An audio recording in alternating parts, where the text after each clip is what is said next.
Well, boys and girls, you're about to see another exciting adventure featuring your favorite mathematician and his Lieutenant Dirk Niblick of the Math Brigade. As today's antic begins, Lieutenant Niblick is at Math Brigade headquarters talking with his neighbor, Wallace C. Beasley. Let me get this straight, Lieutenant Niblick. Your premise is thusly stated. If I have a bunch of numbers, let's say,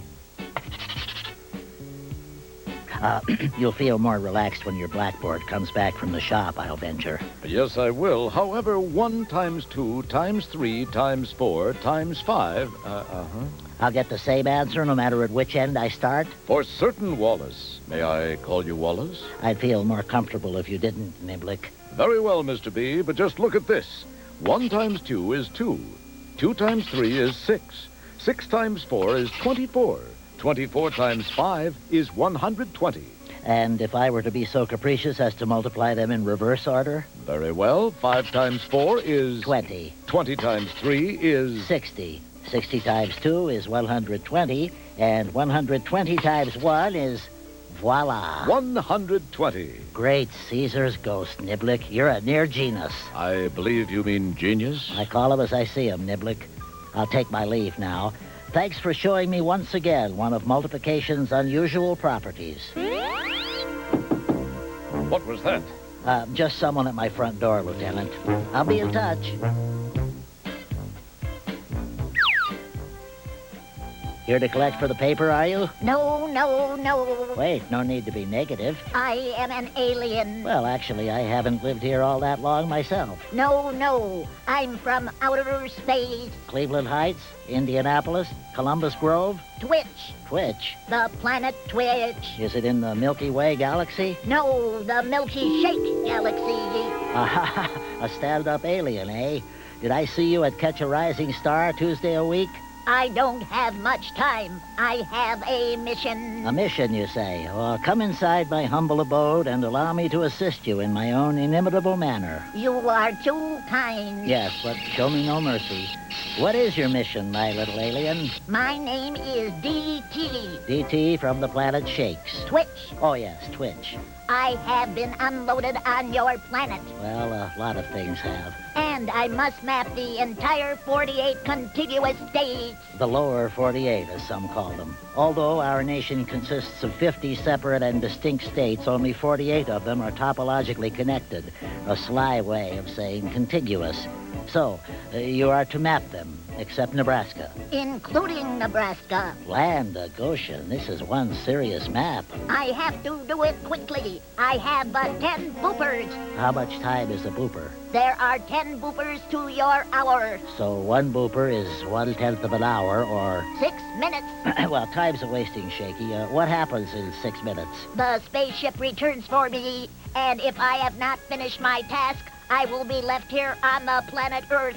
I could not stand that. Why? Didn't you bring any clean shorts? Longs. Fine. Here is the map. Yes, and all 48 states are present.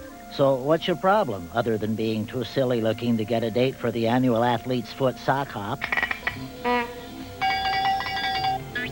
The map must be colored in. All the states. And no 2 states which share a border can have the same color. That's a tough task. Yes, it is. I had to do it to get my master's degree from Ohio State University. But still, it is doable.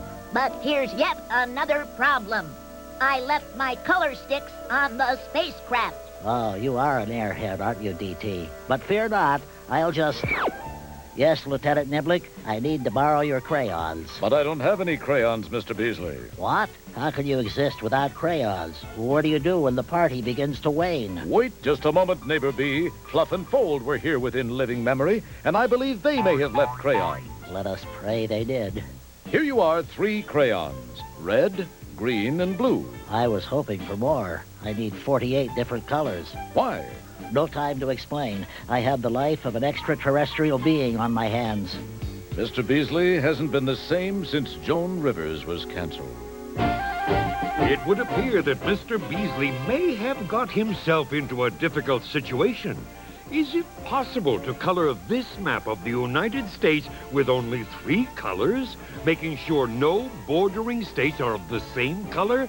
It sounds dicey to me, but I still have trouble getting my belt on right side up. Puzzle it out. See what you think. Hurry, we have only a few boopers left. Square One TV presents You Call the Angle. Here's skateboard champion Sean Miller with a new angle on some simple mathematics. Well, Sean uses math a little differently than we do. In each of these tricks, Sean's skateboard describes half turns called 180s, full turns called 360s, or turns and a half, which are 540s. Is this turn a 180, a 360, or a 540? You call the angle. Now, here's a clue.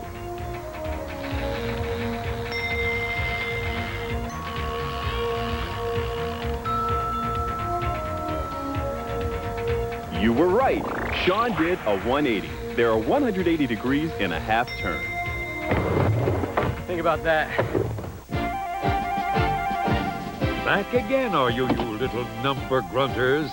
As you will recall if you think about it, we left Dirk Niblick's neighbor Wallace C. Beasley and his extraterrestrial friend D.T. from the planet Shakes. Twitch. Trying to color a map of the U.S. using only 3 crayons and making sure no 2 bordering states were of the same color. I doubt very seriously that it can be done. But then I never thought the University of Michigan would lose in the second round of the 1990 NCAA tournament either. I like to scratch my desk when I think.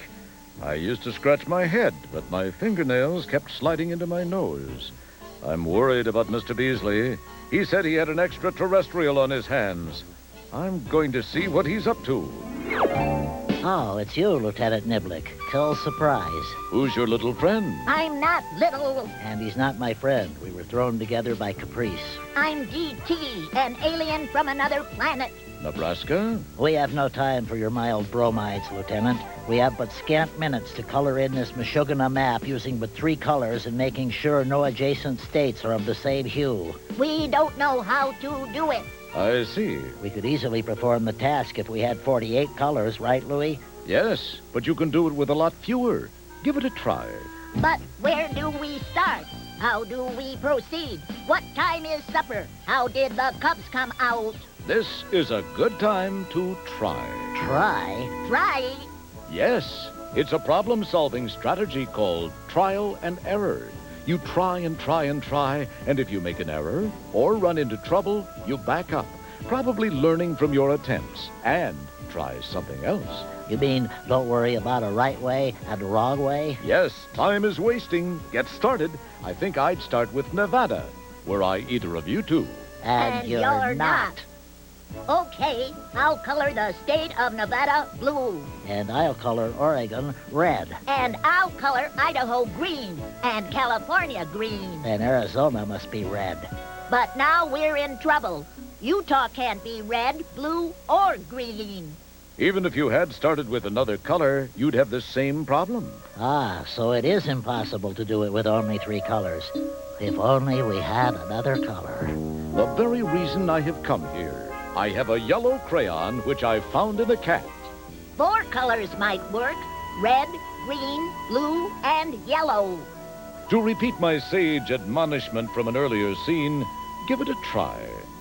I think we're going to make it. Hand me the green crayon. You can't make Utah green. It borders on Colorado, which is already green. New Mexico is blue. Oklahoma's red.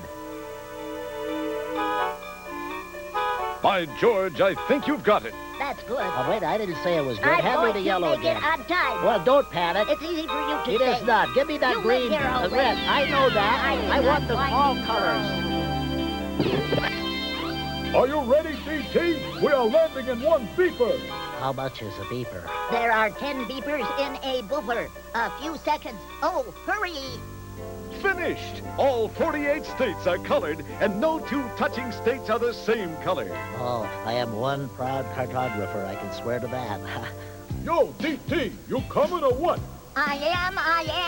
I finished the map, and I am coming, Virginia. Thanks for your help, guys. By the way, little alien friend, Why did you accede to such a silly appearing assignment? You mean, what are we going to do with the map? Yes.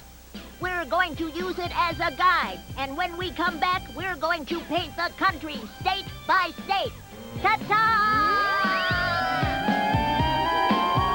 I hope we haven't done something untoward. I don't think so. This country can always stand a little spiffying up. Yes, I suspect there's truth in your surmise, sir. One thing I am excited about, however, is to have learned that you can color a map of this gigantic country using only 4 colors. Truth be known, Mr. B, you can color any map using only 4 colors and never have adjoining regions of the same color. Are you pulling my leg? No. Oh, must be my garter has gone limp. I find that information difficult to process. Mathematics and patterns are amazing, Mr. Beasley. Just try to draw a map that can't be done with 4 colors. And don't think I won't. I'm the sort who likes a challenge, no matter how inert it appears. Well, see you around the galaxy, Lieutenant Niblick. And so ends another exciting and educational adventure of the Math Brigade. Well, educational anyway. Join us again when we will hear Dirk Niblick say, I wonder what color they'll paint Nebraska.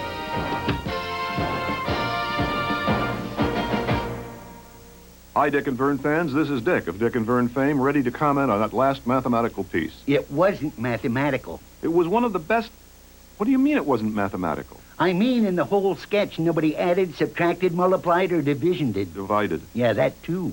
Mathematics is more than just adding, subtracting, multiplying, and dividing. Wait just a darn minute. Are you calling Mrs. Waterman a liar? Who's Mrs. Waterman? My 3rd grade teacher, the woman who taught me to add, subtract, multiply, and division did. Divided. Yeah, and she said that was mathematics. It's a part of mathematics. It's called arithmetic, but it's only a part. Oh.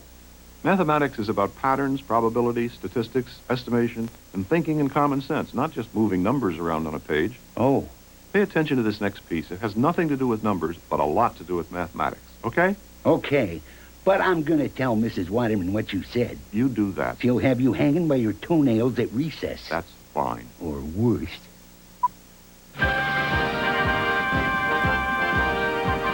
The story you are about to see is a fib, but it's short. The names are made up, but the problems are real. It was Wednesday, 2:43 p.m., and New Yorkers were readying themselves for the annual Street Maintenance Crew Parade, which took place in a gigantic pothole on 5th Avenue between 34th and 59th. I was working the day watch out of Mathnet.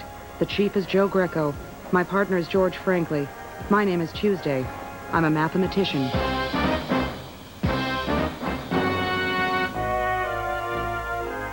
Problems, problems, problems. Every once in a while, I'd like solutions, solutions, solutions. We were working on a case we had dubbed Poconos Paradise. We were trying to find out who was committing some unusual burglaries. We decided to look at earlier scenes to jog our brains. Strange appliances had been ripped off from even stranger victims. There are a couple of things you listed as stolen that confused us. Mike? The talking golf ball. What is a talking golf ball? Oh, it was a pip. The victims of the first round of burglaries were all out of town at a resort called the Poconos Paradise, which we checked out. The second group was also out of town. Therefore... And we were right that they were all in the Poconos Paradise too, right? Wrong. What do you mean, wrong? Wrong. Incorrect. Negative. Well, where were they? Atlantic City. A quick check showed us that Thurlow Muck, manager of Poconos Paradise, had no connections in Atlantic City. J. Thurlow Muck is not our man. Further examination of our computerized records indicated that of the 21 precincts in New York, 15 of them showed no unusual increase in burglaries. But... What about the other 6? We know that the 19th and 20th have had an unusual number of burglaries. So have the 7th, 6th, 10th, 17th. Each had burglaries with the same characteristics. Look, each precinct had its burglaries on a single weekend. No forced entry. Yep. No fingerprints. Exactly. Victims in the same zip codes, all out of town. We found more patterns. We found, for example, that all the victims who were robbed were invited out of town by a mailed invitation. And we found that those invitations came from a mailing house. Mailing house? Of course. A mailing house. You know, Benny, when you get all that junk mail every day trying to sell you all kinds of things, the mailer gets your address from a mailing house. It's a business. They compile lists of names and addresses and sell them to advertisers. That's how it works. A mailing house sells the list to these companies. And the mailing house would know who was going to be out of town. We traced the mailing house and spoke with the president, a woman named I.O. Privacy. Then you would have no trouble getting together a list of young, wealthy, upwardly mobile folk. No. Or middle-aged people who like to gamble. No? Who live in a given area of New York City? None whatsoever. Could you tell us, Ms. Privacy, if these companies are clients of yours? I believe so. Well, let me check. She did, and they were. Then George made a breakthrough. And you are the only person at your company who knows who has accepted invitations to a given event? That's right. I get the acceptances for each event and send them to my client. But I don't see what you're getting at. Many of the people who went to these events were robbed, Ms. Privacy. By who? Whom? Whom? You. George was working on a report of 6 upsurges of burglaries in and around this fair city. I was looking through our caseload to see what was next. Ms. Privacy was, even as I voice over, being interrogated by the crack NYPD interrogation team in the basement. You kind of wonder why she did it. If she did it, George. Let's not jump to any more... Okay. Try this. Here's a successful gal making good money, and she goes into the stealing business. Why? Uh-huh. Maybe she's just greedy. Hey, Skipper, how's the questioning going? Not so good. How come? The answers escaped. You mean there's a lack of privacy in here? Yes. How'd she make the break? Abruzzi went out to get her a glass of water. When he came back, the suspect was gone. I'm putting out an APB. Hi, Mr. Captain. Hello, Butterfingers. No sé por qué esto me está pasando a mí. How are you, Sergeant Abruzzi? Corporal Abruzzi, and, not so good. How did she get away, Sergeant? Corporal? So fast, she didn't take these. What are those discs? I don't know. Can I help you? Ms. Privacy, if I may say, you're not very good at escaping. I'm not trying to escape. I'm trying to prove I'm innocent. We'll have to tell Captain Greco you're back in custody. Oh, please, not yet. They'll just ask me more meaningless questions. Let me search this database first. Maybe I can help.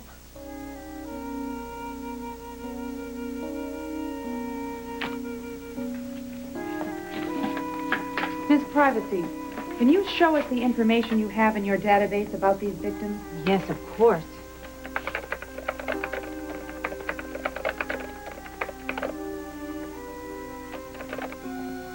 Who's that? Our computer had a glitch. He's fixing it.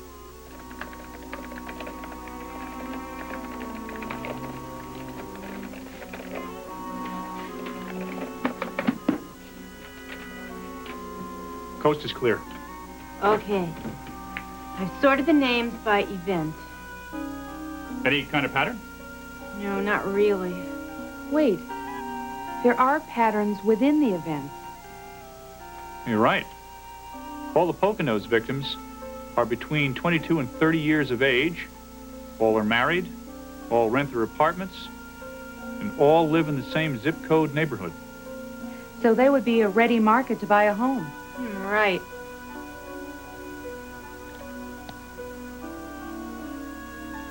The Atlantic City victims are all middle-aged, 45 to 65. And they live near each other. And they like to gamble. How do you know that? In the past 5 years, they have all gone to Atlantic City at least 4 times and Las Vegas twice.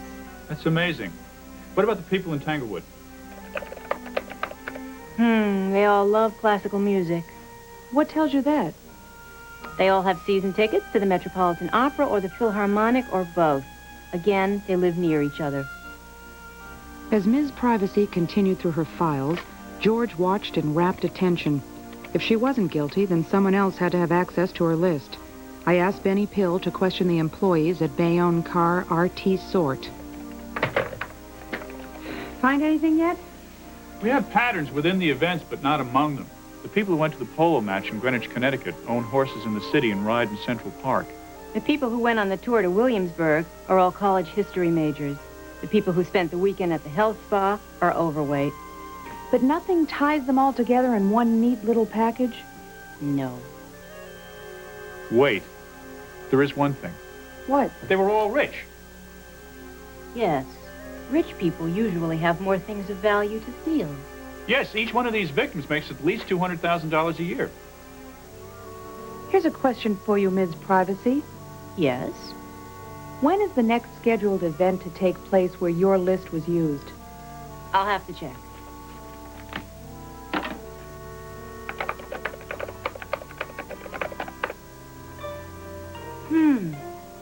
Actually, it's tonight. There's a benefit in Cleveland, Ohio. Yeah, but tonight's Wednesday. The burglars only occur on Saturdays. When is the next Saturday event? Well, this Saturday there is an event in Tarrytown. What is it? A weekend with Pauline Kael. She's discussing what Woody Allen would look like if he were bald. That takes a whole weekend? No, then they will look at 6 avant-garde movies that haven't been made yet. Do you know who's accepted yet? Not until Friday. That's the deadline for the event. So what about tonight?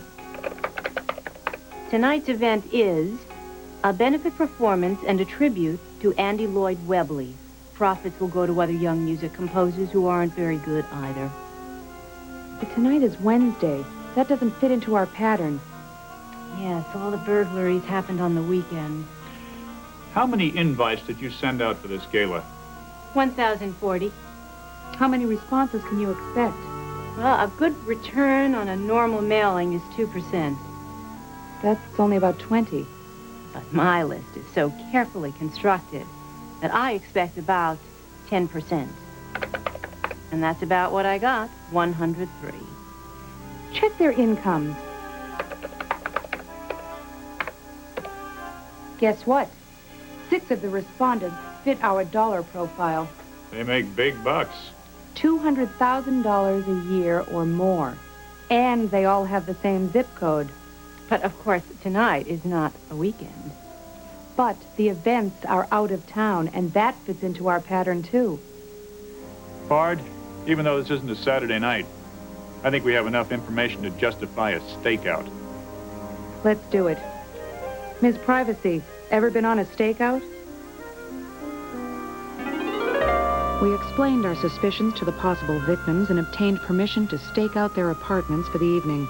We took one, and 5 NYPD teams covered the other apartments. We waited.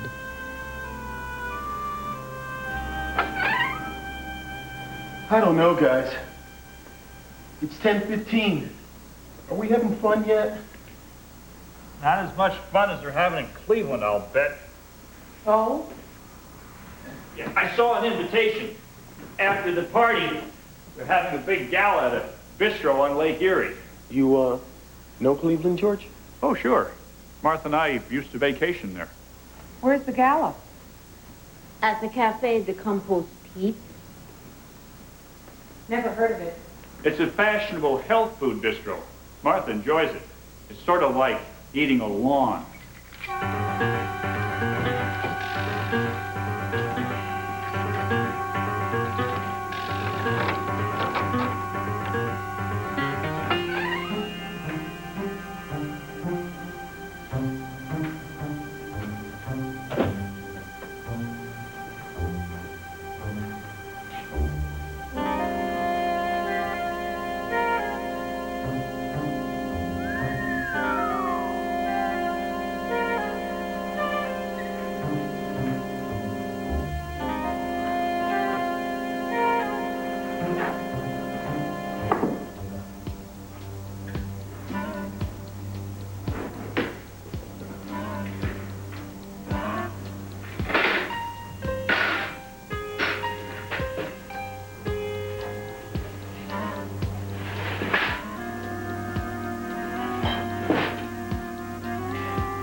Okay, friend.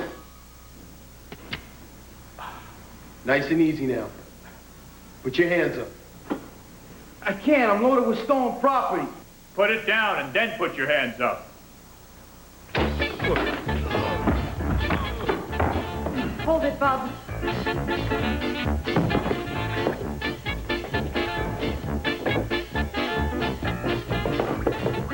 Shoes untied? No, it's not.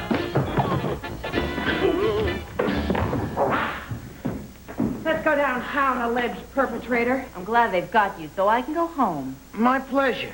You have to write your release sign. If you give up the written release sign, you'll be saying any will be used against you in a court of law.